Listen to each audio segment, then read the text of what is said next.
Bienvenue sur notre chaîne Épigène consacrée à la médecine de longévité en pleine santé.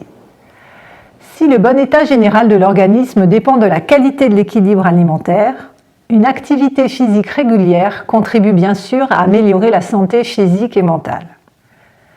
Mais c'est également grâce aux travaux des docteurs Elizabeth Blackburn et Elissa Epel que nous savons maintenant qu'un programme d'exercice bien adapté peut prolonger de plusieurs décennies votre vie en activant et en stimulant la télomérase.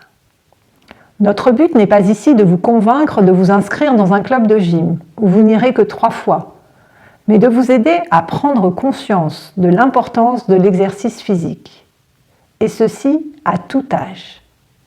Si à 20 ans, nous sommes tous plus ou moins capables de courir ou de nager pendant 2 heures, la quarantaine venant, peu d'entre nous gardent la même résistance.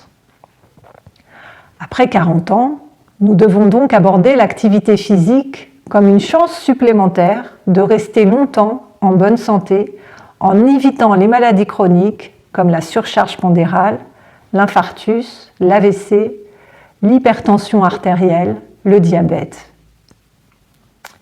Considérée comme un remède santé, l'activité physique dont nous parlons s'adresse à toutes celles et à tous ceux qui souhaitent atteindre et garder un degré de forme garant d'un vieillissement dans des conditions optimales.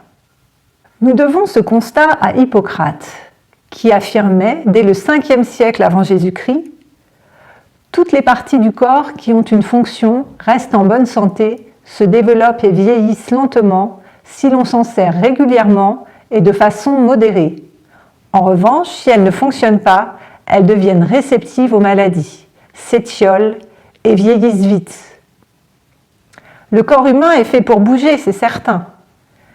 Inutile pour autant de vous jeter sur des haltères, d'enfiler un jogging dans l'instant ou de vous précipiter sur une bicyclette. L'important est de compenser la sédentarité par des exercices physiques qui mobilisent régulièrement et en douceur vos articulations et développent votre souplesse. Le corps doit bouger dans toutes ses amplitudes. Non sollicité, il s'affaiblit et provoque une raideur, souvent à l'origine de chutes et de fractures. Ainsi, pour entretenir un corps en pleine forme tout au long de sa vie, pratiquez 2 à 3 fois par semaine la marche à pied rapide en plein air, qui participe à une santé et un moral d'acier. Détendus, le corps et le cerveau sont plus à l'écoute d'eux-mêmes et de leur environnement. L'un et l'autre décodent alors instinctivement ce qui est bon ou mauvais pour eux. La régularité et la répétition sont les 2 seules façons efficaces de stimuler son organisme. En clair, mieux vaut faire 3 fois 30 minutes d'effort modéré par semaine que 2h30 intensives le week-end. Si vous avez passé 50 ans et n'avez jamais fait de sport, il n'est pas trop tard pour vous y mettre. Des chercheurs suédois viennent en effet de montrer que les seniors qui démarrent une activité physique à l'âge mûr atteignent une espérance de vie similaire à celle des hommes qui ont fait du sport toute leur vie, mais à condition de s'y tenir. 10 ans d'activité physique minimum sont nécessaires pour égaliser l'espérance de vie des sportifs.